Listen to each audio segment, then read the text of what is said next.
Minnesota Somali community leaders are now pleading with the health department to undo its plans to cut off child care funding. Garrett Tenney has the latest live from Chicago. Garrett? Yeah, Mike, and police in Minneapolis are also investigating a break-in at a daycare center. Now, this particular daycare center was not featured in Nick Shirley's viral video, but it is one of the dozens flagged to state investigators earlier this year for receiving more than $1 million in federal funding, despite having multiple and repeated violations on record. The owners of Nokomis Daycare say surveillance cameras captured two men breaking into their business, claiming they cut through an outside cinder block wall, crawled through an interior wall, and busted their way in before getting into an office and stealing business records, including personal information of who attends the daycare. Here's the center's manager. One video made by a specific individual made this all happen. Yesterday was our daycare. Tomorrow might be someone else's. We don't know. So this has to stop. While the Minneapolis police are investigating this reported break-in, some are suggesting it could be a cover-up of wrongdoing, including the HHS official who paused federal funding to Minnesota daycare this week. Alex Adams posted, "Crazy coincidence that attendance records are missing one day after the HHS secretary requested them from the state of Minnesota."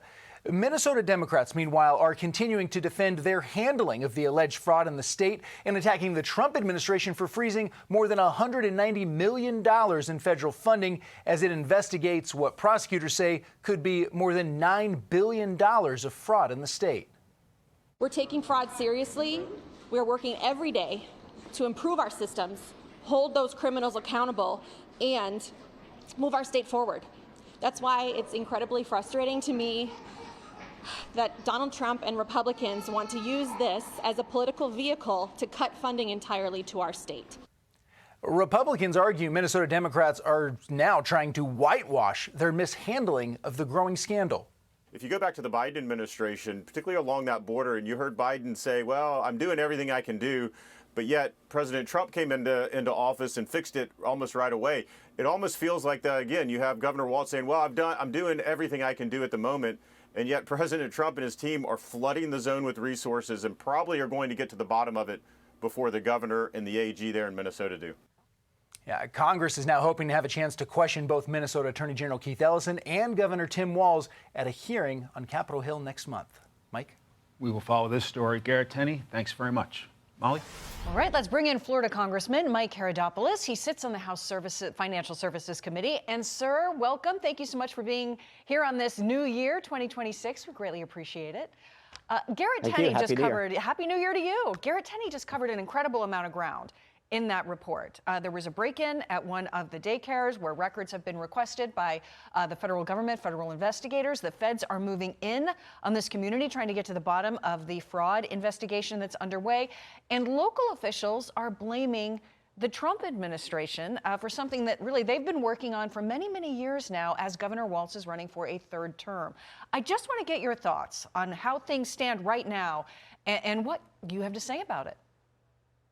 Well, as a son of an FBI agent, this is nothing short of organized crime. This is what the mafia does. They steal, they lie, they cheat. And what's happened here is nothing short of that. And the federal government has to use the full powers that we used to destroy the mafia back in the 1960s. Nothing short of it. This undercuts the fabric of America. People work hard to pay their taxes, and they see the dollars thrown away in an organized crime method. And the way you get these people is with the same vengeance that the Biden administration took on with the January 6th incident at the Capitol.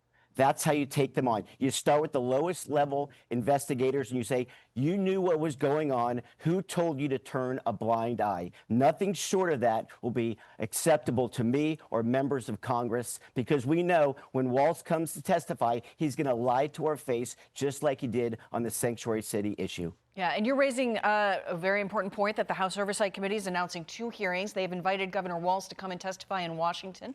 We'll see if that actually comes to pass. That particular day is slated for early February. And James Comer, who heads the Oversight Committee, had this to say about the effort that's underway.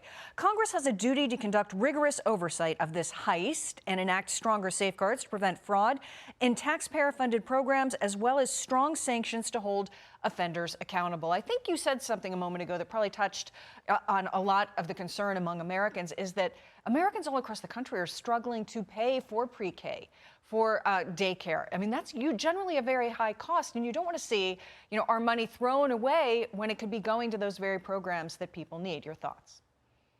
Well, it's infuriating. There's nothing short of it. I mean, again, we work so hard for our money, and to see these people on an organized crime spree to take the money and then send it out of the country on top of that.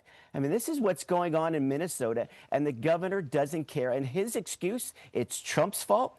Get real. Take your job seriously and get to the bottom of this, because we are. And I'm just tired of this. This is why a lot of us left the private sector to get back into politics, because there's a bunch of fraudsters and crooks, and clearly they've been exposed. And sadly, it wasn't the mainstream media that exposed this. It was a person who took it upon themselves, to their credit, and exposed this fraud so the rest of us see it firsthand. And now we know why that Waltz hated things like the Doge, because we're exposing fraud just like they did with USAID. Yeah, I want to shift to healthcare quickly, because it's going to be a major topic, particularly in the initial months of 2026 as we are there. The Democrats created the Affordable Care Act, created the subsidies, created the expiration date for the subsidies. Now they have expired. But I suppose the question, though, is what can Republicans do now in these coming months? Well, first, let's be clear. A couple weeks ago, we passed a bill in the House of Representatives that would have brought down Obamacare costs by 11%. And that's about my numbers. That's the CBO, the group the Republicans candidly don't like, called the Congressional Budget Office. Yet the Democrats back in July actually used the Byrd rule in the Senate to kill that 11% savings. And then more recently, we're hoping that they'll do it this time, now that we have a new bill in the Senate. They need to pass our bill so that we not only reduce costs by 11%, but we also have major fraud provisions, because recently even the Washington Post, again, a liberal group, said there is rampant fraud in Obamacare. That's why we just can't rubber stamp a broken system that has failed the American people since 2010.